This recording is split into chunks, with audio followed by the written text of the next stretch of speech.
बिस्मिल्लाहिर्रहमानिर्रहीम, अस्सलाम वालेकुम। मैं असदुल्ला खान हूँ। आज ट्विटर पे बड़े घटिया किस्म के और बकवास किस्म के कुछ ट्रेंड्स बने हुए हैं। मैं हैरान हूँ कि हमारी सियासी शख्सियात सियासत को किस लो दर्जे पर ले गई हैं।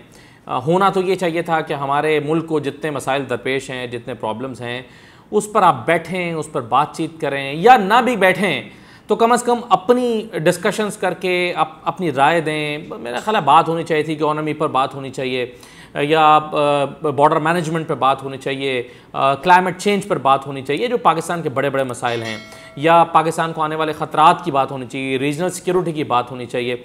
इस तरह की डिस्कशन की बजाय क्या अजीबो गरीब पीरनी, जन्नात, टोटके, जादू, इन चीज़ों पर बात हो रही है। अजीबो गरीब किस्म का कंटेंट जो है वो नौजवानों को भी किस काम पर लगाया हुआ है। मेरा दिल चाहता है बाज़ औक़ात कि वाकई इस मुल्क में किसी के पास जन्नात होते, और इतने ताकतवर जन्नात होते जो बताते कि करप्शन का माल किस किस ने कहां कहां से कैसे कैसे लूटा और कहां कहां पहुंचाया। आज तो नैब में, अदालतों में पूछते हैं ना, नैब से जजेस भी पूछते हैं और हमारे ऑपोजिशन के लोग भी पूछते हैं, भाई अगर हमने करप्शन किया तो बताओ कि किकबैक्स कहां से लिए। अब वाइट कॉलर क्राइम है, पता नहीं कहां किस कमरे में बैठ के डील हुई थी। तो काश कोई जन्नात हों जो बताएं कि करप्शन की डील किस कमरे में हुई थी, किसके साथ हुई थी, कितने में हुई थी, कितने पैसे आए थे, किसके अकाउंट में गए थे और फिर बाहर कैसे गए। काश के इस मुल्क में जन्नात मौजूद हों जो बताएं उस शख्स को जो कहता है कि मेरी लंदन में तो क्या पाकिस्तान में भी कोई प्रॉपर्टी नहीं है, उसको पकड़े और फिर उसको पकड़ के तो उसके बारे में सारे हकायक कौम के सामने रखे। और फिर तमाम सियासी जमातें जो तोशा खाना में आने वाले तहाइफ को छुपा रही हैं, नहीं बताना चाह रहे हैं, जन्नात होने चाहिए जो बताएं आके के तोशा खाना में किस किस ने कौन कौन से तहाइफ दे रखे हैं। आप नहीं बताना चाहते, जन्नात फहरिस्त जारी कर दें। होने चाहिए इस मुल्क में जन्नात। मुझे लगता है कि इंसान इस काबिल नहीं रहे इस मुल्क को चला सके तो जन्नात ही होने चाहिए जो चला सकें।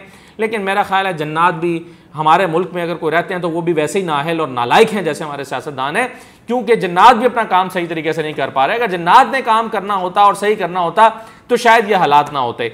अब मेरा दिल चाहता है कि आगा सराज दुरानी के केस में पहला केस जो है ना वो दिया जाए, जन्नात को की खदमात दी जाए और जन्नात को खदमात हासिल करके ये एक तो शहबाज शरीफ साहब वाला केस दिया जाए। अगरचे उस पर नैब ने बहुत काम किया हुआ है, बड़ी डिटेल्स नैब के पास मौजूद हैं, लेकिन फिर भी ये जो सवाल है कि हमें बताएं फिर हमने अगर माल बनाया तो हमने पैसे कहां से लेके कमाए। तो कम से कम जन्नात को ये प्रोजेक्ट दिया जाए कि वो चेक करके बताएं कि शहबाज शरीफ एंड कंपनी ने पैसे कहां से कमाए।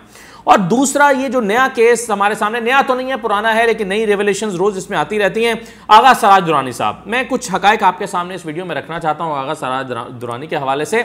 आप देखिए कितना बारीक तरीका वारदात है, और मजाल है कि इनकी हुकूमत में किसी को बुरा लगता हो कि ये क्यों कर रहे हैं, क्योंकि सभी नहीं तो बहुत सारे लोग यही ऐसी हरकतें कर रहे हैं। कोई अनवर मजीद के नाम से कर रहा है, कोई ओमनी ग्रुप के नाम पर कर रहा है, कोई फिशरीज डिपार्टमेंट के नाम पर कर रहा है, कोई अपने लिए कर रहा है, कोई अपने अकाउंट और बॉसेस के लिए कर रहा है। तो आगा सराज दुरानी साहब की वारदातें जरा चेक करें कि ड्राइवर्स के नाम पर और अपने घर के बावर्चियों के नाम पर और अपने सेक्रेटरी की वाइफ के नाम पर, अहलिया के नाम पर कैसे प्रॉपर्टीज करोड़ों की रखी हुई हैं, और फिर कहते हैं कि जी हमारा प्राइस बॉन्ड निकल आया। तो दो चार चीजें देख लें। एक तो 1 अरब 61 करोड़ रुपए का इन पर इल्जाम है कि इनके जो असासे हैं वो आमदन से जायद हैं, यानी जो डिफरेंस है वो 1 अरब और 61 करोड़ रुपए का है। 1.5 अरब से जायद का डिफरेंस है इनके असासों और आमदन में, जो मतलब आपको बैच नहीं कर देंगे। एक तो है ना वो असासे हैं, जो जागीरें हैं, जो पेरेंट्स की तरफ से इनहेरिट की होंगी, वो नहीं, वो मौजूद थे और उसके बाद जो असासे बढ़ गए, इजाफा हो गया, उनमें जो डिफरेंस है वो 1 अरब और 61 करोड़ रुपए का है। अच्छा, अब आगा सराज दुरानी साहब को नैब ने गिरफ्तार किया था 2019 में। इन्होंने जाकर सिंध हाई कोर्ट से जमानत ले ली थी। मामला फिर चला गया था सुप्रीम कोर्ट के पास, नैब चली गई थी सुप्रीम कोर्ट के पास अपील में। सुप्रीम कोर्ट ने यह मामला दोबारा सिंध हाई कोर्ट के पास भेजा था। सिंध हाई कोर्ट के चीफ जस्टिस ने 2 जजेस पर मुश्तमिल एक खसूसी बेंच बनाया था। ये जस्टिस नदीम अख्तर और जस्टिस इकबाल करोड़ों पर मुश्तमिल ये बेंच था, और इस बेंच ने फिर तफसील से सारे मामला सुनने के बाद फैसला पिछले हफ्ते महफूज किया था और अब जमानतें मनसूख कर दी। अब जमानतें मनसूख हुई तो नैब ने जाकर गिरफ्तार करना था। नैब गिरफ्तार करने पहुंची तो जनाब कहाँ भाई साहब हाथ आने वाले हैं, ताकतवर शख्सियत हैं, कैसे हाथ आएंगे। पूरा नेटवर्क है उनका, मुलाजमीन हैं, चीज़ें हैं, और जनाब उनके पास पूरी एक पहले मुखबरी थी कि जनाब नैब की टीम आ जाएगी पकड़ने के लिए, और उन्होंने उसका इंतजाम कर रखा था और उनको इन नहीं होने दिया गया। अब मैं आपको घरों की तफसील बताता हूँ। गैर कानूनी घर है इनके पास जनाब, 13 गाड़ियाँ हैं, 350 तोले सोना है, अहले खाना के पास 11 करोड़ की घड़ियाँ हैं। ये वो 350, ये मैं वो बता रहा हूँ साथ जो डिक्लेयर्ड नहीं है, 350 तोले सोना, तो वैसे आप सोचेंगे 350 तोले क्या, इनके पास तो किलो के हिसाब से होना चाहिए। तो वो जो जस्टिफाइड है, वो जो लीगल है वो नहीं, जो जस्टिफाइड नहीं है, ये उसकी मैं आपको बता रहा हूँ तफसीलात। डिफेंस कराची में इनके 2 घर हैं, एक खयाबान मुजाहिद और एक खयाबान तंजीम। अब एक घर खयाबान जो मुजाहिद है, ये एक मुलाजिम है जिसका नाम है इरफान, ये ड्राइवर है। इरफान ड्राइवर के नाम पर ये घर है जो 2011 में खरीदा गया और 24 करोड़ रुपए में खरीदा गया। 24 करोड़ का घर 2011 में खरीदा गया और किसके नाम है? ड्राइवर के नाम पर, वो इनकी गाड़ी चलाता है और उसके नाम पर यह घर है जनाब, इरफान के नाम पर। तो सवाल यह है कि अगर आपकी जेन्युइन वाइट मनी है तो आपने ड्राइवर के नाम पर यह बंगला क्यों खरीदा हुआ है? फिर इनका एक और घर जो है वो खयाबान मुजाहिद में भी है, वो भी इसी तरह से है। फिर इनका एक और ड्राइवर है मुनव्वर, उसका नाम है, ये 1 करोड़ का इसने प्लॉट खरीदा ड्राइवर ने, इसका घर बनाया, घर बनाकर 2.5 करोड़ रुपए में बेचा। 2.5 करोड़ रुपया जो आया उससे 40 एकड़ जमीन खरीदी। और जब नैब ने इस शख्स से तफसीलात मालूम की, मुनव्वर से जो ड्राइवर है, कि तुम्हारे पास ये पैसे कहां से आए, तो वो उसको जस्टिफाई नहीं कर सका कि ये पैसे कहां से आए। जाहिर है ये उसके पैसे थे ही नहीं, उसके नाम पर जो है वो ये किसी और के पैसे थे, आगा स्वराज दुरानी साहब के पैसे थे नैब के बकौल मुबैना तौर पर, और इन्हीं के जो है वो पैसे इन्हीं के नाम पर जो है वो इस ड्राइवर के नाम पर रखे गए। फिर एक और शख्स है तुफैल, ये बड़ी इंटरेस्टिंग कहानी है। एक शख्स है तुफैल अहमद शाह, ये पुलिस में सिपाही है और इनका गनमैन है, यानी जैसे आपको सरकारी सिक्योरिटी मिल जाती है। अब आप सरकारी मुलाजिम को तो बख्श दें, नहीं, सरकारी मुलाजिम को भी अपने साथ वारदात में शामिल किया गया और उसने आगा साहब की अहलिया से कागजों में 3 करोड़ 35 लाख रुपए में घर खरीदा। यानी आगा साहब की अहलिया जो कि उस घर में ही मुकीम है, वो घर अपने गनमैन को भेज दिया जो कि सरकारी मुलाजिम है, पुलिस में कांस्टेबल है। 3 करोड़। आप वारदातों का तरीकाकार चेक करें, काश कोई जन्नात हो पाकिस्तान में जो आके बताएं कि भाई ये कहां बैठकर कब कितने बजे ये सारी तफसीलात हुई थी। काश जन्नात ने इनकी वीडियोस बना के रखी हो ताकि सारी हकायक हमारे सामने हो। काश इस मुल्क में जन्नात होते, और हों हैं तो अपना काम नहीं कर रहे, वो नालायक है, उनको जिम्मेदारी देनी चाहिए कि ये काम भी साथ साथ सर अंजाम दें। 3 करोड़ 35 लाख में घर खरीदा, लेकिन उसमें आगा सराज दुरानी साहब के रिहाइश जो है, आगा सराज दुरानी साहब के अहले खाना ही रिहाइश पजीर हैं, और घर किसके नाम पे? गनमैन के नाम, जो पुलिस में मुलाजिम है। अब पुलिस मुलाजिम मुकर तो नहीं सकता, जा तो नहीं सकता, जान प्यारी है भाई, हर एक को अपनी जान, ज़िंदगी अजीज़ है, बच्चों की जान प्यारी है।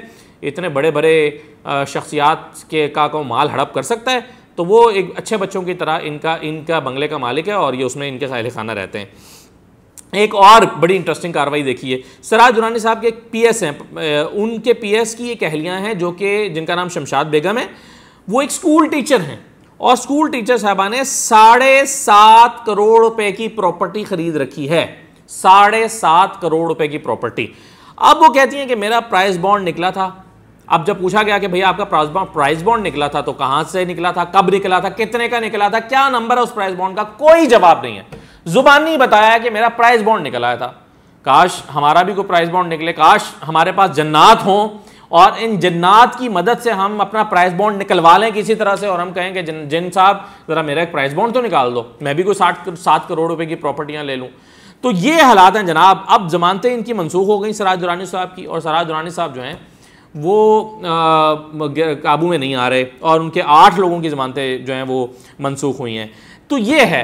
अब आप मैं वाकई मेरा आज दिल में सारा दिन मैं सोचता रहा, मेरी बड़ी ख्वाहिश हुई कि काश इस मुल्क में जन्नात की खिदमात ली जाएं, उनको प्रोजेक्ट्स दिए जाएं, उनको काम दिए जाएं और उनसे कहा जाए उनकी पसंदीदा खुराक उनको दी जाए। अगर वो पैसे नहीं भी लेते, उनको पसंदीदा खुराक दी जाए, उनको अच्छा रहन सहन दिया जाए, उनको दरख्तों से निकाल के, उनको मुश्किल ज़िंदगी से निकाल के, आसाइश पुरआसाइश ज़िंदगी के बदले उनकी खिदमात ली जाएँ कि चुप करके जाना है और देखना है कि कहाँ कौन करप्शन की डील कर रहा है, कहाँ पर कौन पैसे बना रहा है, कहाँ पर कौन माल खा रहा है, कहाँ पर कौन अपने मुलाजिम के नाम पे पैसे रख रहा है, कौन किकबैक्स ले रहा है और कब कहाँ से बाहर ट्रांसफर कर रहा है। और कुछ इस किस्म के जनाब भी होने चाहिए कि जो झूठ पकड़े बोले उसको पकड़ ले गिच्ची से और फौरन टेलीविजन पर टेलीकास्ट कर दे। कोई इस तरह की साइंसी कोई इस पर हॉलीवुड को सोचना चाहिए, कोई फिल्म बनानी चाहिए कि जिन छुप के देख रहा हो कि जैसे कोई कहे किसी टॉक शो में कि मेरी लंदन में तो क्या मेरी पाकिस्तान में भी कोई प्रॉपर्टी नहीं है, तो वो सारा जो है ना उसका रिकॉर्ड ऑटोमेटिकली वो शिफ्ट हो जाएगा इस सिस्टम में। काश कोई ऐसा निज़ाम हो। ये जो चुड़ैलें और ये जो आप जन्नात और जादू टूने और ये फजूल किस्म के आपने शोर शराबा कल से मचाया हुआ है और इस सियासत का आपने सत्यानाश कर दिया है कि आपने बिल्कुल लो इंटेलेक्ट। मरियम साहबा ने ये जाहिर किया कि वो एक मरतबा फिर ये बताया कि मैं कोई बड़ी लीडर नहीं हूँ, मेरा इंटेलेक्ट लेवल यही है, मेरे पास कोई विजन नहीं है, ना मेरा कोई मुतालिया है, ना मेरी कोई स्टडी है, ना मेरा कोई विजन है, ना मेरी कोई कारीगरी है। बस यही मैं हरकतें कर सकती हूँ जो मैं कर रही हूँ, और उसके नतीजे में आज देखें 4 ट्रेंड बने हुए हैं ट्विटर पे। तो ये हमारे नौजवानों के पास अगर सोचने, फ़िक्र करने, गौर फ़िक्र करने और उन चीज़ों करने के लिए अगर यही ट्रेंड रह गए हैं और इसी पर उन्होंने सारा दिन काम करना है, तो अल्लाह ही हाफ़िज़ है इस मुल्क का। इजाज़त दीजिए, अल्लाह हाफ़िज़।